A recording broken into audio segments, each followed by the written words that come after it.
Danes v Pomurskem dnevniku. Remiza pozitivno oceno jeseni. Vračilo brezhibnih izdelkov. Učenci postali zvezde. Huda nesreča na pomurski avtocesti. Vreme jutri bo oblačno.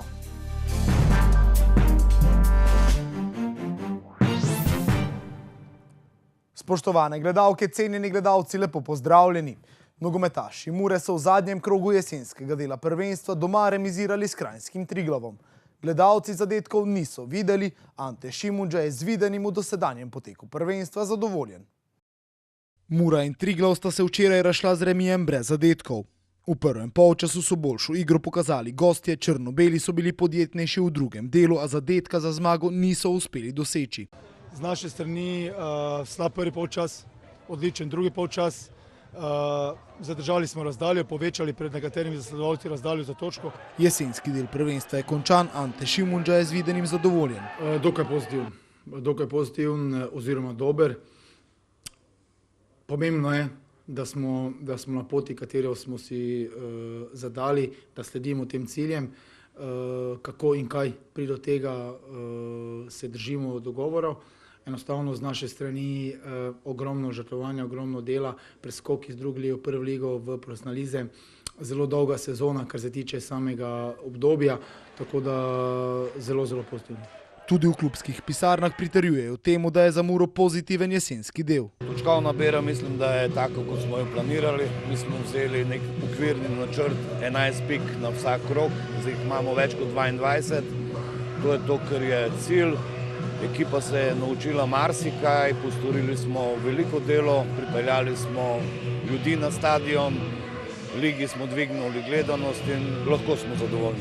Mura je jesen končala na 6. mestu, cilji pa ostajajo enaki. Enostavno vsi vemo, na kakšen način treba delati, da pridemo do svojega željenega cilja. Ko in verjamem, da ga bomo dosegli slej ko prej, pomeni, bomo razmišljali o stvarih za naprej, ampak dokler tega cilja ne dosežemo, ne razmišljamo popolnoma o nobeni drugi stvari. Evropa je vsekakor v neki prihodnosti, v tem trenutku zdaj pa razmišljamo o razdalji zasledovalcev. Pred vrati je januarski prestopni rok, več dela bo zdaj izven nogometnih igrišč. Verjetno se bo tudi v klubskih pisarnah veliko tega dogajalo. Videli ste, prihajajo ugledniki iz drugih klubov, ampak vse mora biti v nekih realnih okvirih. Tudi mi bomo verjetno mogli karkoli rešiti v igralskem kadru. Tudi trener črno-belih je namignil na to, da si želi okrepiti svojo zasedbo, zaveda pa se, da bi Mura znala tudi prodati kakšnega igralca. Če bi bili zadovoljni z stanjem, v katerem smo, ne bi bili ambiciozni. V vsakem primeru z našimi predstavami na igrišču smo prišli do neke prepoznavnosti, ko so igralci seveda zanimivi za druge klube, kako in kaj bo vse v skladu kluba v dogovoru z športnim direktorjem. Potrebne so pa tudi seveda okrepitve, osvežitve, ki bojo prinesle dodatno svežino, dodatno energijo, vse pa gremo normalno v mejah zmožnosti kluba. Za konec smo Šimundžu pa vprašali tudi o tem, ali se sam pogovarja o nadaljevanju sodelovanja.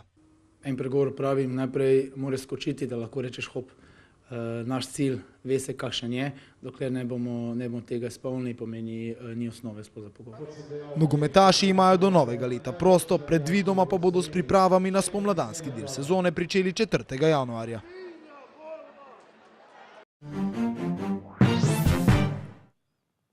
Začetek novoletnih nakupovanj je pred nami. Takoj za njimi pridejo zimske razprodaje. Marsikdo bo kupil znižan izdelek, a si bo kasneje morda premislil. Težava pride veliko bolj do izraza takrat, ko nam darilo, ki ga prejmemo od prijateljev ali svojcev, ne ustreza. Več o tem pa z Lino Leskovec iz zavoda PIP. Lepo pozdravljena. Pozdravljeni.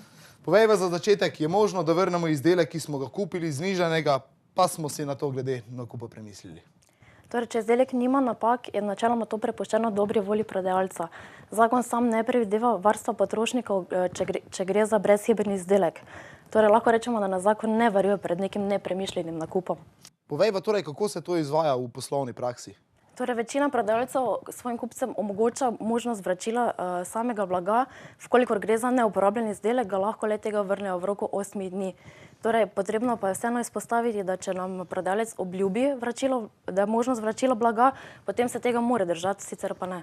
Povejva, potrebujemo v tem primeru račun, kako je s tem? Torej, večina trgovcev se poslušuje te prakse, da zahteva predložitev računa za zamenjavo blaga. Če pa tega računa nimamo, pa je seveda vsekakor njegova dobra volja, ali nam bilo to blago zamenjal ali ne. Povejva, kaj pa če je z izdelkom kaj narobe, kaj v tistem primeru? Ja, potem pa ima kupec vsekakor pravico reklamirati samo stvar, lahko uveljavlja zahtevek z naslova garancije, če gre recimo za neko tehnično blago, drugače pa ima na voljo tudi zahtevke iz naslova odgovornosti prodajalca za stvarne napake. Pri tem je treba poudariti, da tudi če kupec kupi blago, ki je znižano, zaradi tega nima nič manjšega varstva njegovih potrošniških pravic.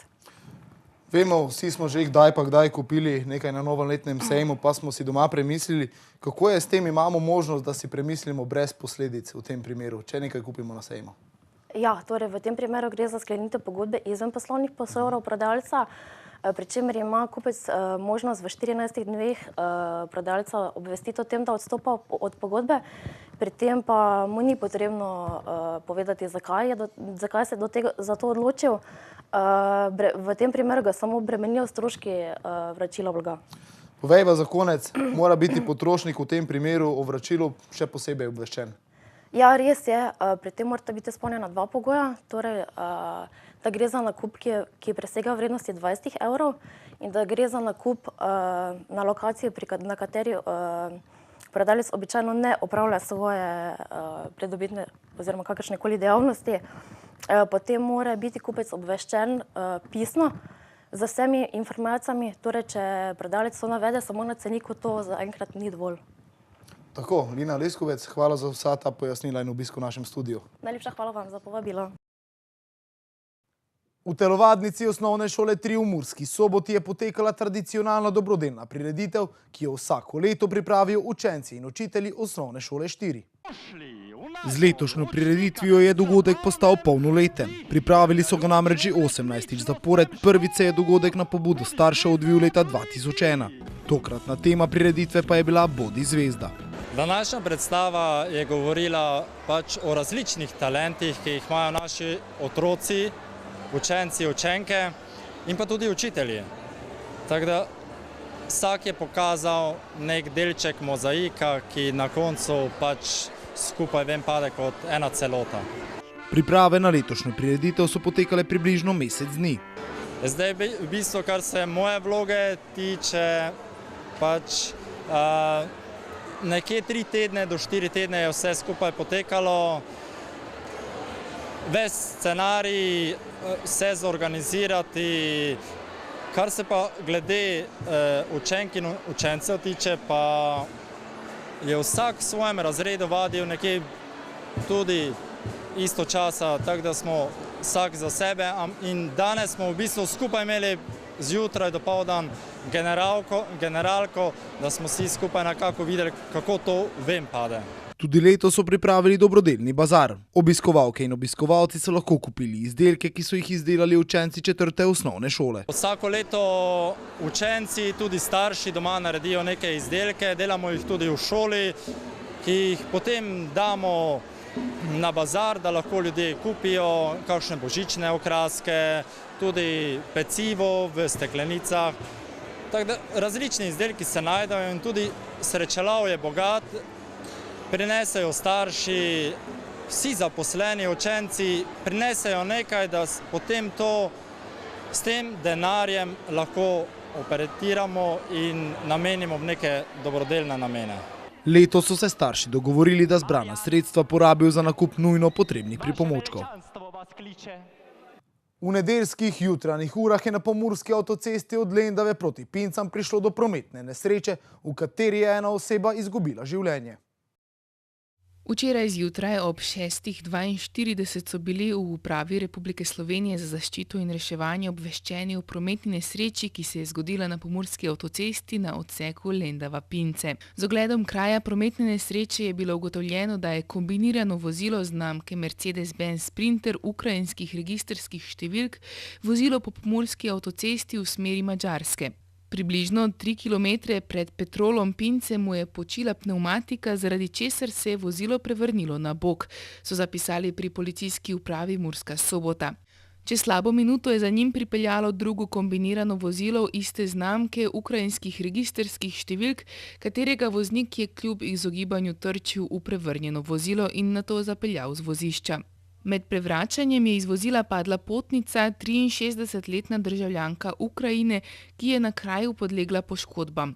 V spredaj vozečem vozilu je bilo 5 potnikov, v drugem vozilu pa 4.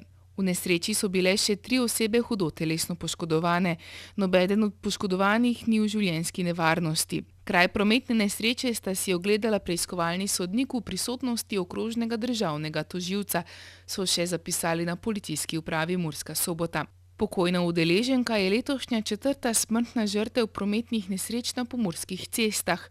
V enakem lanskem obdobju je bilo 5 smrtnih žrtev.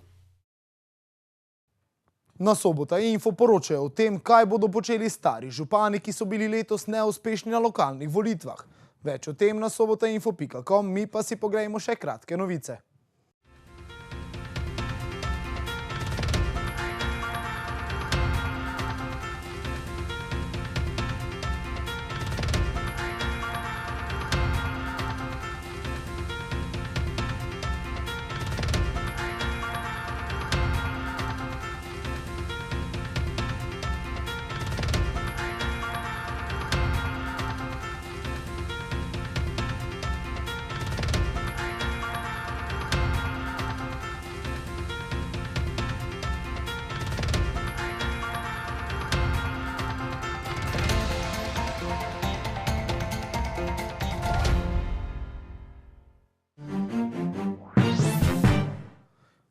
Jutri bo po precej jasnem jutru spremenljivo oblačno, predvsem v Prekmurju bo še pihal severozahodni veter.